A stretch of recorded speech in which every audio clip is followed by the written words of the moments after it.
yung story ng My Only Hope, is it safe to say na magiging iba na rin ang mga roles na tatanggapin mo ni Gerald?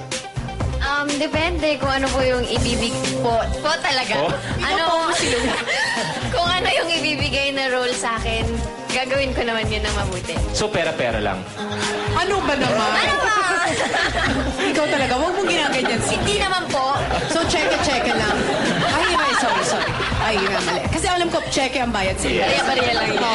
Anyway, eto naman, ako, kailangan natin purihin si Megan Yang dahil napakagaling niya sa pagganap niya sa role niya sa Betty La Fea. Gaya sinabi ni Mariel, yun na panood niya kahapon na may sampalan nga bang nagawa. Ay, Nagpakamatay ako doon. Pero hindi ka naman talaga namatay, ano? Hindi Okay. naman. So, buhay pa rin ang Back to life na. Back to life. Okay. Handa ka na bang ma-stereotype bilang kontrabida?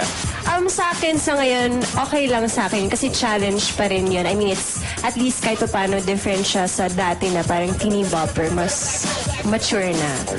Why don't you invite everyone to watch your shows? Okay, everyone please watch Betty La Fea Mondays to Fridays after Josa. And also please abangan niyo po yung Star Studio December issue. Kasama ko po si Kim, tapos yung mga primetime bida. And also thank you to Jellybean Faces and Curves, Mary Pauline Sketchers, and Fresh Look.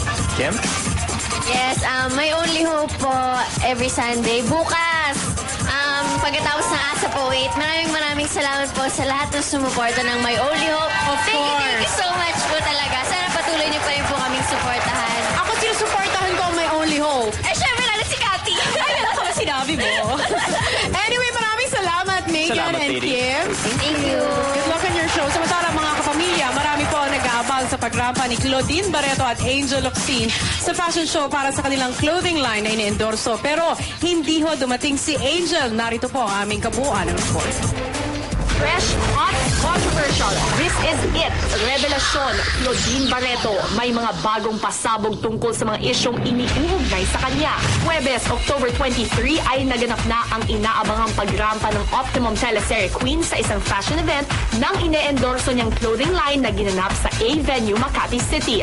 Sa naturang okasyon ay rumampa ang ilang mga professional models kasama ang ilang mga female endorsers including young actress Maha Salvador at ang very glamorous that night na si Miss Claudine Barreto. Sa interview ni Claudine ay inamin niyang masayang-masaya siya sa naging outcome ng very successful na fashion event. Sobra akong proud and blessed dahil sobrang talagang ang inilaki at ang pag-grow ng coded ng FNH. At ang dami-dami sumusuporta. So, papasalamat ako sobra. Mapapansin din na bagamat hindi masyadong maayos ang lagay ng kalusugan ng aktres, ay pinilit nitong humarap sa mga press. Nawalan na lang ka ng boses bigla. Walang cough, walang fever, tapos pagkakaroon ako boses, wala. Tapos, low blood sobra. So, I think, mainly siguro, it's the weather, or stress. Kasi wala akong fever, tapos may infection sa blood ko. At kahit na not feeling well si Claudine that night, ay hindi pa rin siya tinantanan ng mga intriga, lalo pat hindi natuloy ang inaabangang pagrampa nilang magkasama ng kapwa endorser na si Angel Locsin. Akala ko rin kasama kami. Butik na rin ako hindi makarating. At nang muling kumustahin ng mga press ang relationship ni Angel at Claudine, heto lamang ang naging sagot ng aktres. Pag malinaw lang, okay na ba kayo ni Angel? Wala na yun. At saka, huwag na natin i-regard kasi wala siya dito. Hindi fair naman. Paano kayo nagkaayos? For the record lang. Tapos tatawagan.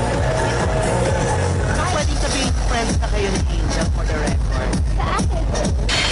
At ang big reveal, kahapon ng gabi ay pinanap naman ang inaabangang ding pagrampa ni Angel Locsin. Dito ay sinagot ni Angel kung bakit hindi siya nakarating sa naunang fashion event. Naiya nga po ako kasi interview ko ni Mariel for T-Live. Sinabi ko kasi papunta ang Australia kasi dapat nakaalis na nga po kami ngayon. Dapat hindi po talaga ako kasali ngayong araw kaya lang napack up yung shooting namin. So pumunta na ako dito. Nag-iiwasan ba kayo ni Claudine? Wala po. Arte ko ko naman, di ba? Kung umiwas-iwas ako pa yung choosy, Miss Claudine Barreto. Okay naman lahat. Okay naman, nag-uusap kami. Nirespeto ko po si Miss Claudine Barreto. Marami na ang spekulasyon na pagkatapos ng suspension ni Christy Fermin, sa The Buzz, si Chris Aquino na nga ba ang papalit sa kanya? Malalaman na ang sagot in 4 minutes dito pa rin sa Entertainment Live.